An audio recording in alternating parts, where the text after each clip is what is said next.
Esteemed colleagues, ladies and gentlemen, it is indeed a pleasure to join you at the World's Governments Summit.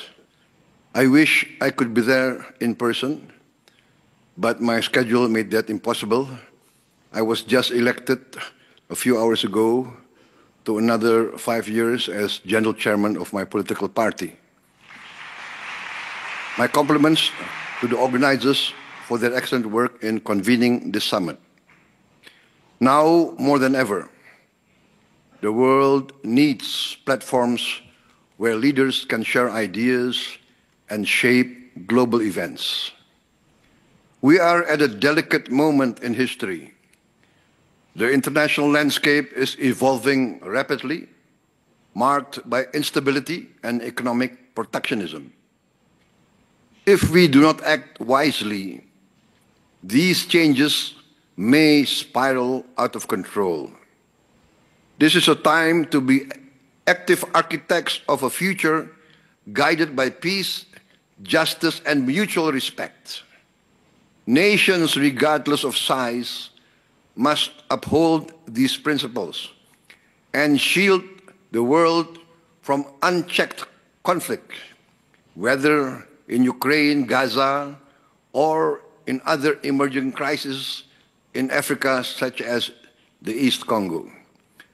I once called for an immediate ceasefire in Ukraine 2 years ago, not as capitulation of one side, but as a plea for dialogue over escalation. The ongoing toll confirms that no military solution secures lasting peace. Gaza remains a profound tragedy. While a ceasefire is in place, hopes and prayers alone are insufficient. We must ensure peace prevails. Gaza has suffered enough. It is time to rebuild homes, reopen schools, and restore normalcy. Indonesia supports sincere efforts towards a just and lasting resolution, anchored in a two-state solution. The world cannot allow the cycle of violence to persist. The crises in Ukraine, Gaza, and East Congo, and other parts of Africa reflect a broader erosion of global stability. Indonesia understands rhetoric alone is insufficient to confront these challenges. Our history, rooted in the non-aligned movement and principles of equality, self-determination, and sovereignty, compels us to pursue balanced diplomacy. We strive to listen as much as we speak, forging partnerships based on trust and mutual respect.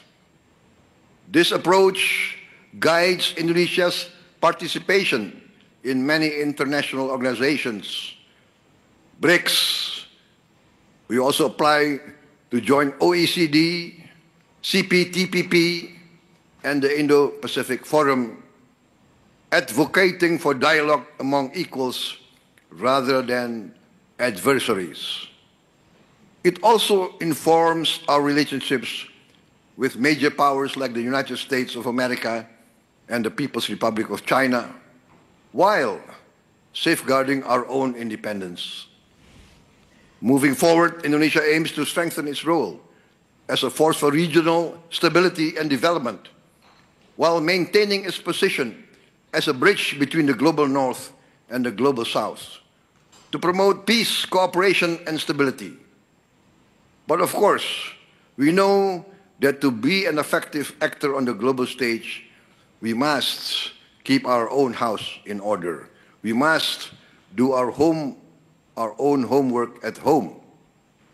Our international influence and our ability to contribute meaningfully to global stability are linked to our own strength, our own resilience, and the economic progress and the social welfare of our nation and our people. My administration's vision for Indonesia is clear. We want to build a modern, developed nation powered by its greatest asset, its people, and our vast natural resources. Indonesia's potential is reflected in our diversity and vast geography. Our archipelago, comprising 17,000 islands and covering nearly 2 million square kilometers, is home to more than 282 million people. A vibrant mosaic of cultures and traditions. Yet, this diversity presents challenges, ensuring that every citizen has the opportunity to thrive. Our mission is to create an environment where every Indonesian citizen can access quality education, healthcare, and economic opportunities. One of our key achievements in the first 100 days of my administration has been the establishment of a fully functioning government based on talent and meritocracy. Many skilled Indonesians who had built their careers abroad are returning to serve our nation. This success was greatly aided by the smooth transition ensured by my esteemed predecessor, President Joko Widodo, to whom I extend my sincere gratitude for our long and fruitful cooperation. Among our transformative initiatives is the free nutritious meal program.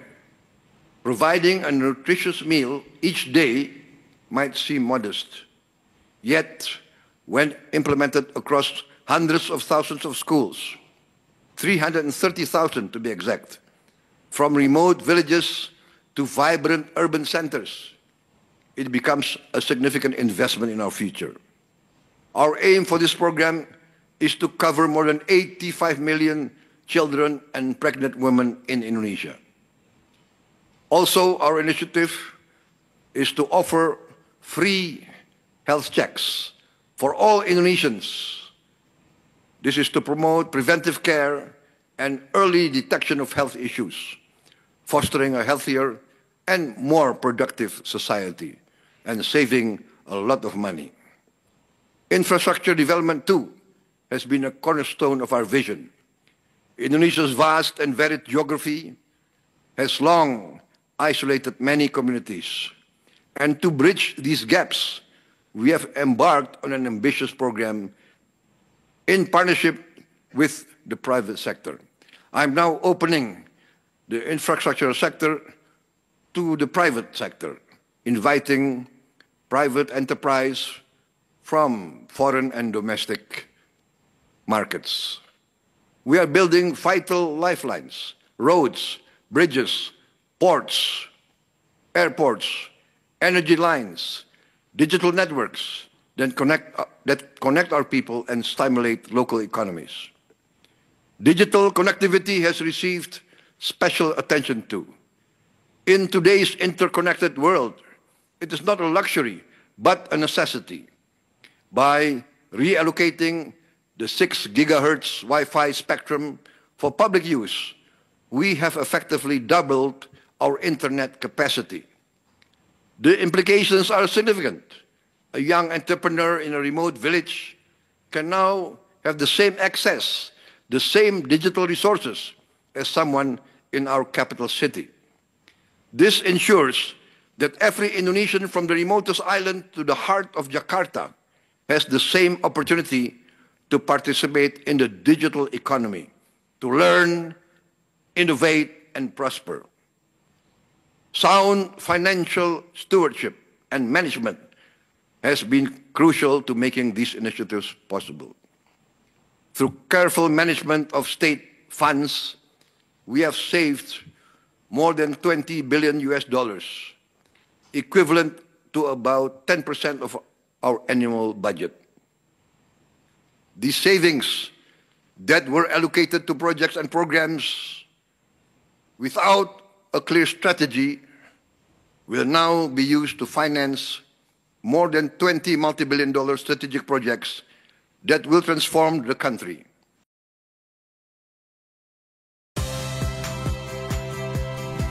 Saya Audrey Chandra, saksikan program-program Kompas TV melalui siaran digital, pay TV, dan media streaming lainnya. Kompas TV, independen, terpercaya.